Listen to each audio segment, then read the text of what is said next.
Yep. But make sure you get it done where you can get on it. That's right. All right, time's up. All right, so first thing that I'm going to talk about that drives me insane when I go to practice is playing catch, and how kids can't play catch, even at the high school level. Not a lot of meaningful baseball throws are made by just standing here tossing the ball like this. So when I come in and I give lessons to little kids, probably some of your players, I make them at least stand sideways, lift and throw until they get far enough apart where they need to shuffle and throw. And when I have them throw, I have them throw with a four-seam grip just so I can see the ball spin. And if the ball's spinning funny, then we need to fix that. Because if it's spinning funny now, it's going to spin weird when they get older, and that eliminates velocity and command. And so a lot of times what happens is their hand's not big enough, so their thumb is right underneath their index finger like this. So if you can move it over underneath in between, then it hopefully helps alleviate that a little bit and it spins backwards, because we want to see it spin backwards. And second thing with catch is long toss. I like long toss. I know some programs don't. Some big league programs don't. Some do. I know Vanderbilt, UCLA, Oregon State, they all do long toss.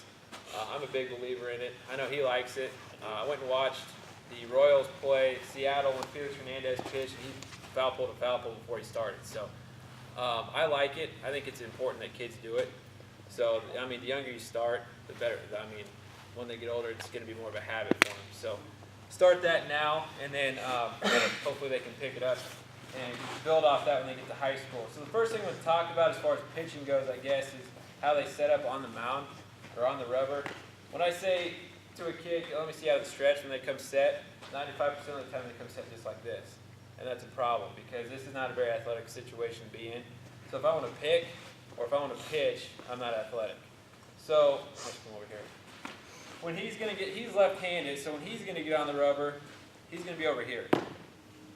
And the reason he's going to be over here is because as a lefty, facing a left-handed hitter, now the ball is going to come out of the back of my head. So it's more of a deception. Now if he's right-handed, he's going to be over here, and that's the same reason. Because now it's coming from the back of your head or from the other batter's box if you're left-handed. So that's how they're going to set up. He's going to come set. Because you're cutting the angle. Cutting angles, right. We're going to take advantage of everything we can. And now if he's a big two-seam guy, or I guess a lot of you guys probably don't have two-seam kids, sinker, slider pitchers as youth coaches, but guys with a lot of movement on their fastballs, they might move around a little bit on the rubber. But as far as right now, I just go righties, third base side, lefties, first base side, just take advantage of that angle. When he comes set, so come set for me, his front foot, he's about shoulder width apart, his front foot is going to be right in between, so his back, or his front heel is going to be in between his toe and his heel of his back foot. And that's just to make sure that his hips are in line with home plate. And then when he lifts, I call it a leg lift. So if you start calling a leg kick with little kids, they're going to start kicking their foot up, coming up off balance, and not going to throw strikes. So when he lifts, he's going to take his knee to his throwing shoulder. And what that does basically is loads the hips. So his hips are basically going to tilt backwards a little bit. And then as his knee comes down, he's going to separate. Just like this. And this is what we call like the power position. I guess a lot of you guys call it power position, right? And they're going to get in this position right before they throw.